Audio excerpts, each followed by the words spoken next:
couple of years ago, somebody sideswiped our truck, and unfortunately, one of the casualties was our steps. So we've been looking for a couple of years for steps that fit the mega cab and really fit the motif of the truck, that doesn't look too off-roady and are really functional. After hunting for a little while, we ended up with the Boost Auto Lumastep M1s.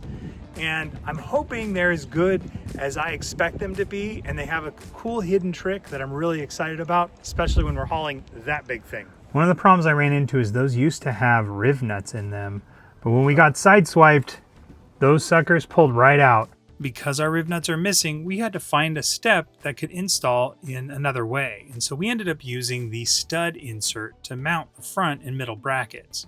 Check out the Boost Auto install video, linked below, for a better explanation on how this all works. So this is the mount that came with the original steps from Ram. So the thing about this mount is all that force going down is going on these two bolts and riv nuts. And what happened, this is the back mount, that's why it's still here. But what happened with the other ones is it pulled those riv nuts right out, and this thing rocked back and forth. The difference in support having these on this seam line, this pinch seam, and the bolts up there, versus this one that is just a big, like, J. When you step down, look at that, it pushes on this seam weld.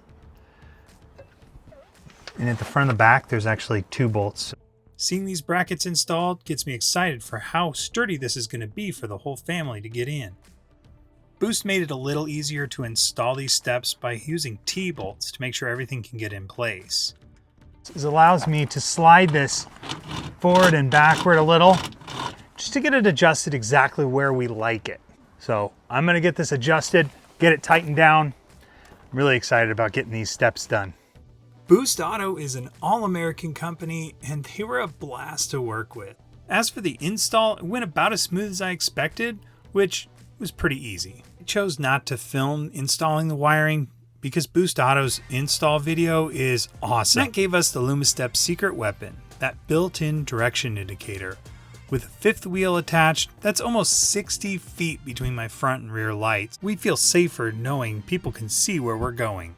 And let's face it, they just stinking look cool. I think any RVer, really anyone with a truck, needs to pick up a set of these.